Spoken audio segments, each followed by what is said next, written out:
Hey everyone, welcome back to Evony with Genghis. So, about a week ago, I did an evaluation on the new General Stephen II. Let's take a look at him, because a lot of people were saying, yo, you got to check out and see if he's a good assistant wall general.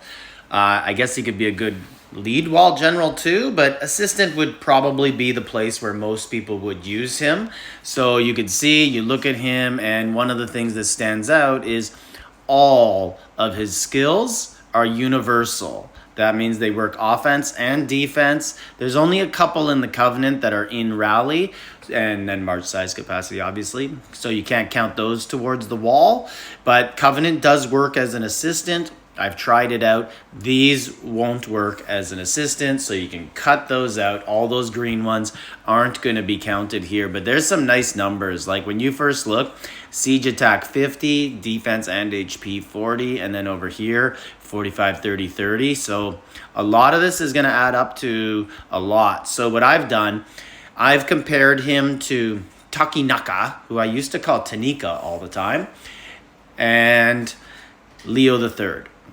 Some people do use Edward Teach as an assistant, but he's not as good as those other two, Takinaka and Leo III, for siege. So that's going to be the comparison, because that's basically what most people are going to want to know. So does he jump to the line as the top siege assistants? And most people would generally say Takinaka is better than Leo III, except he came along after, and he's not that much better that people who had Leo III, they would replace him. So just to show you guys, so we go to defense here. Here is Leo III, and he's nice. And he does a little bit of stuff for other troops as well, but no Covenant. And then we go over to Japan, and here is Takinaka. And this guy has some good stuff too. In-city siege attack 50, and then we go all the way there, and it's looking similar. He does have a little bit of debuffs. He does have minus 10% siege attack and 10% enemy attack, but I'm not going to add them really to the comparison, because basically it's not that big. 10% range attack is because you're not really going to care about the mount or ground, and then 20% siege when you add them both together. So let's get to the nuts and bolts of it and look. And I am using Leo III, so I'm very curious with this. So you have Steve II at the top, and he has 135 attack.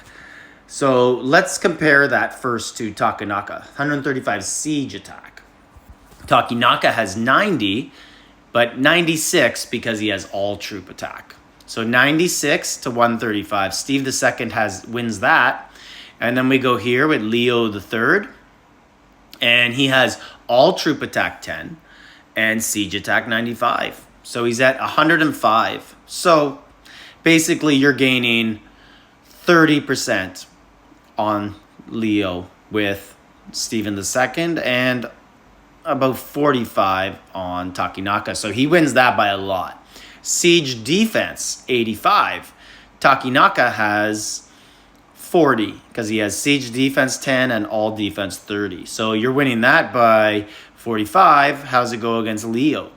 Leo has 30 siege defense. So big victories for Steve II so far. So what I'm getting here is, if you only care about siege and you're willing to give up some of the other benefits, yeah. Then he has 100 siege HP. And Takinaka has 10. And Leo III has 20. Big gains. You're looking at 80% gains over Leo and 90% over Takinaka.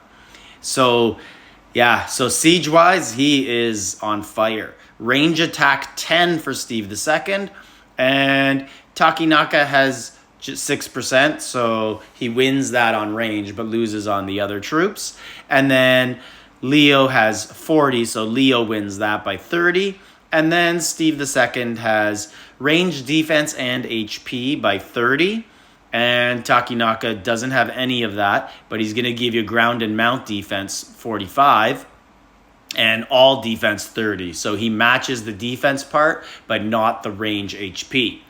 Leo III comes in with range defense 20 and range attack 40, as we already went over. So he loses on the defense. So basically, he crushes the other two on siege, and you're giving up, if you are Takinaka, you're giving up all defense 30 and ground mount defense 45. So you're giving up some defense to gain a lot on siege.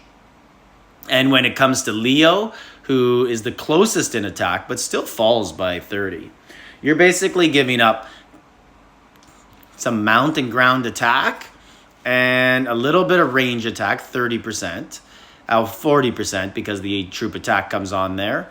And that's it. That's really it. So, yeah, I got to say that hands down, if you care about siege, you pretty much have to change to Steve II. So I think I'm going to be changing to him from Leo III. I've been looking at this for a long time. Like, obviously not Steve II because he just came out and 7 days isn't a long time, especially in Evony. But I've been looking at it for like a year and more, and wondering, will someone ever come out better than Leo III for me, other than Takinaka, because I wasn't going to make the change just for a small fraction of an advantage on stuff. But yeah, I pretty much see no way that I can't make this change. I'm going to add 30, what did we say there? So all troop attacks on Leo III, 10, 105. I'm going to add 30% siege attack right away. But then that defense and HP, man, I'm going to go up 65 and 80. That is incredible. And I think it's pretty much foolish, 55 on the defense. Pretty foolish to not take those advantages as I can get them, especially when penny pinching Genghis is in town right now. So that's my analysis. He is the new premier siege defense assistant. Now look, if you don't have siege, don't worry about it. If you're a beginner keep, if you're not a big spender keep, if you're not a big VIP, if you aren't holding like 200 million siege, there's no reason for you to make this change. You can just continue to wait and see what comes your way. But if you're, you know, basically an all-star semifinalist, all-star first round, hoping to get a dragon, you got to have siege defense, and this is a way to beef it up. Let me know in the comments what you guys think, and like, subscribe, leave a comment.